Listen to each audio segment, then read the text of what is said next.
மோகனா, நான் உங்ககிட்ட பேசினேன். இந்த காலம் காலை கட்டுறேன்னா கூலியை கட்டுவா. கூலியை கட்டுற துணியை தூக்கி இந்த காட்டுறவா துண்டு கூதி. நான் உங்ககிட்ட பேசினேன். அந்த ஊருக்கு என்ன வந்தது?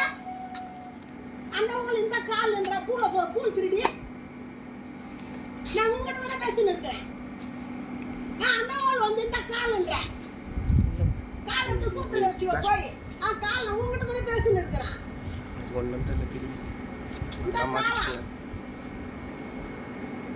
எதிர் வீடுல பக்கத்து வீடுகாச்சு எப்படி இருக்க பார்த்தது தெரியலையா? முன்னாடி போட்டுருவா போகுது சரவணகிட்ட சீக்கிரமா.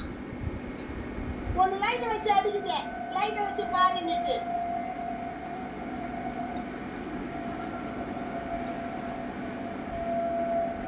நான் உங்ககிட்ட தானே பேசிட்டு இருக்கேன். பேசிட்டோம் என்ன நான் பேசுறேன்.